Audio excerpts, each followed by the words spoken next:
犹他州锡安国家公园 Angel's Landing 天使降临剑走。这次是我第4次进入 Zion， 却是第1次真正的探索 Zion。终于登上了 Angel's Landing， 也如愿走过了水路 Narrows。人家说来到锡安公园，如果不登上 Angel's Landing， 如果不走 Narrows， 那就不算来到了 Zion Park。那这趟旅行呢，除了解锁我人生其中2项 bucket list 以外呢，却还带有点小小的遗憾。那这个遗憾呢，我将会在影片结尾分享给大家，避免你们也重蹈覆辙。走出峡谷，爬上陡峭的山脊，沿着悬崖死命抓着铁链，这一切的冒险将可以换来无死角360度欣赏 Zion 的壮丽景色。这就是为什么 Angel's Landing 被标注为全美最危险的登山步道。然而，这一切有关于 Angel's Landing 的危险警告新闻讯息，您读了吗？根据 Zion 国家公园的官方统计，至今2022年已经有17个人确认从陡峭的悬崖上掉下来死亡。相信喜爱冒险的朋友看到这里，也许你和我一样被这个标题所吸引，然后开始计划登上 Angel's Landing 为人生做记录。你对这个会让你肾上腺素飙升的健走步道了解有多少？那登山前的注意事项跟准备齐全了吗？这个我也会详细在影片里解说，并且介绍 Angel's Landing 4至6个小时来回让我走到腿在燃烧、膝盖在颤抖的壮丽山河。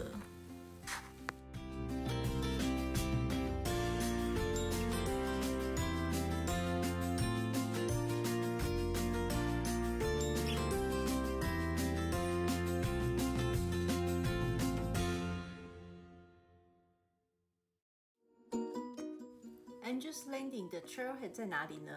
要怎么走呢？你就起个一大早，然后把车子停在游客中心的停车场，然后再搭乘园区里的 Shuttle， 在第6站 Grotto 下车。那登山的步道口就是从 Grotto Trailhead 平坦的小碎石路开始的。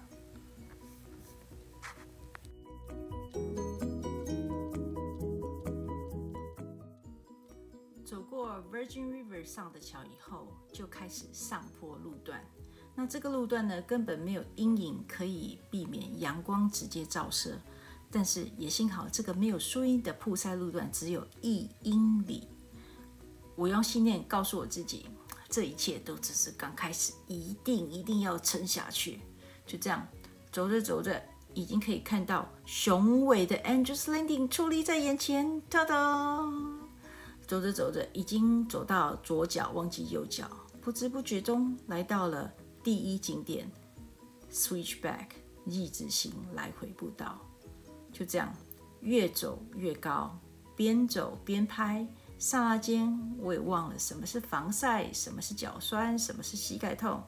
这也应验了我常说的，如果可以美美的拍上几张心满意足的照片，这一切代价是值得的。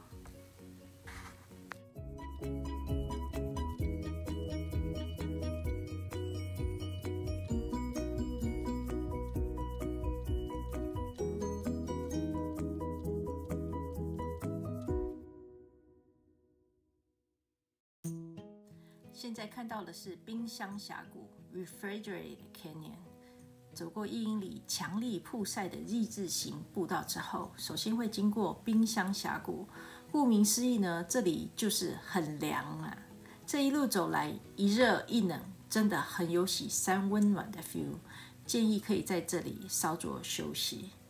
那路过这里呢，还会看到一些警示标语，上面写着安静区。这个峡谷里住着濒临绝种的墨西哥斑点猫头鹰，因为喧哗嘈杂的声音会影响它们猫头鹰的沟通，间接影响它们觅食跟喂食。就这样，我就悄悄地飘过，留给它们快乐的生存空间。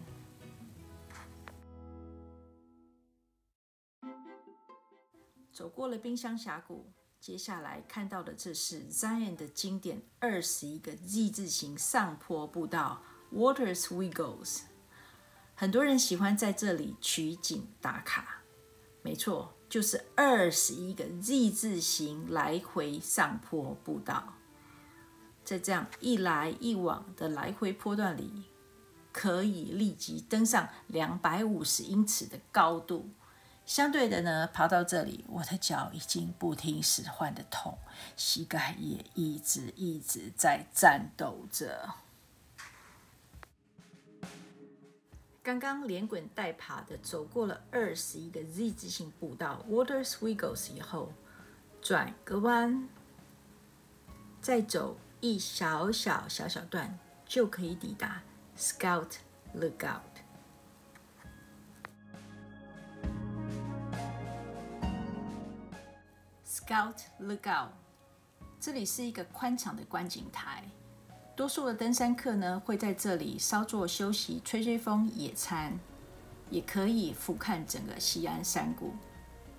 那并非每一个上山的游客呢都是为了登上 Chain Section。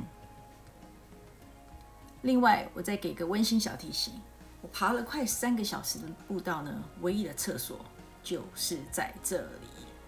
虽然很臭很脏，那我奉劝大家还是要go。接下来我们再往前看，前面就是大名鼎鼎、看了肾上腺素会飙升的 Angel's Landing Chain Section， ta da！ 看，抓着铁链走3级的攻顶步道，这就是我最感到扼腕、残念、遗憾的事。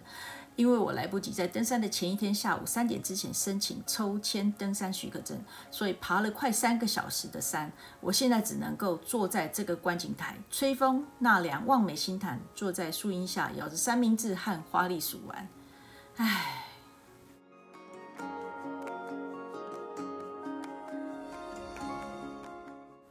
在这里，我和 Ranger 套了一个小交情。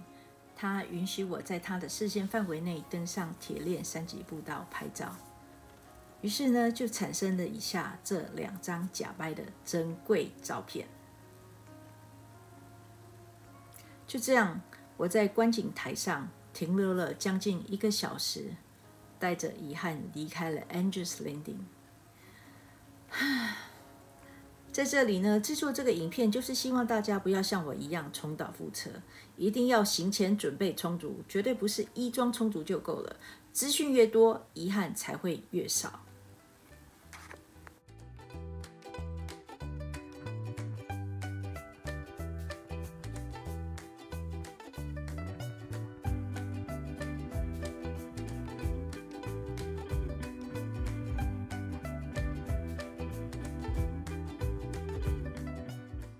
最佳的登山时间是什么时候呢？我认为是清晨一大早，你就搭乘当天的第1班 shuttle， 不仅可以避开等待 shuttle 上车长长的队伍，还可以避开午后炙热的温度。然而每个月的 shuttle schedule 都会不一样，所以你登山前务必了解当天第1班跟末班 shuttle 的接送时间，不然有可能会在深山里与熊熊共眠哦。最后总结一下 ，Angel's Landing 到底有多危险呢？其实2020年已经有超过30万人成功的完成徒步旅行，所以很危险吗？我觉得见仁见智。总之，我不会建议小孩、老年人或是有惧高症的人攻顶。另外，如果你没有像我一样的毅力跟耐力，也不要轻易的尝试，因为这一天我总共走了7英里。也就是相当于19831步，更是爬上了53楼的高度。